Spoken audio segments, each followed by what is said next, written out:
বছরে একবার হলেও তো সিজনাল খাবার খেতে হয়, তাই রান্না করে ফেললাম তালের গুড়ের পায়েস। রান্না করাও যেমন সহজ আর নর্মাল পায়েসের চেয়ে স্বাদও বেশি। আসসালামু আলাইকুম। তালের গুড়ের পায়েস রান্না করার জন্য আধা ঘন্টা আগেই এক পট বিন্নি চাল ভিজিয়ে রেখেছিলাম। এখন ধুয়ে পরিষ্কার করে নিয়ে আমি সেদ্ধ বসিয়ে দেবো। চালটা সেদ্ধ করার জন্য চুলায় পাতিল বসিয়ে পানি দিয়ে দিলাম। পানি হালকা গরম হয়ে আসছে, এখন চাল ধুয়ে দিব আর লবণ দেব অল্প পরিমাণে, আর দুটো তেজপাতা দিয়ে আমি চালটা সেদ্ধ করে নেব।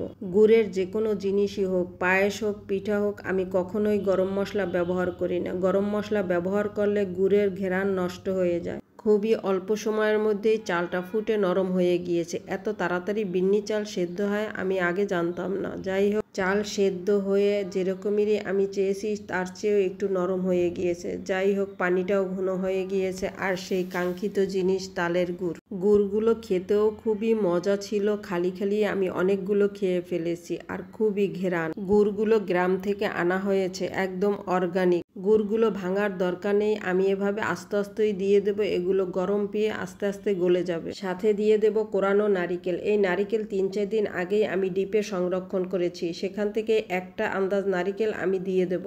নাড়াচাড়া করতে করতে নারিকেলগুলো ছেড়ে যাবে আর গুড়গুলো গলে মিলে যাবে। এভাবে তাজা গুড় দিয়ে পায়েস রান্না করলে দেখা যায় ঘর একদম ঘ্রাণে ভরে যায়। অন্য চুলায় পায়েসে দুধ দেওয়ার জন্য 2 লিটার লিকুইড দুধ নিয়ে সেটাকে জাল করে অর্ধেক করে নিলাম। গুড়ের পায়েসে দুধ না দিলেও চলে, শুধু নারিকেল দিয়ে রান্না করলেও অনেক মজা হয়। তবে আমি একটু স্বাদ বাড়ানোর জন্যই দুধটা ব্যবহার করেছি।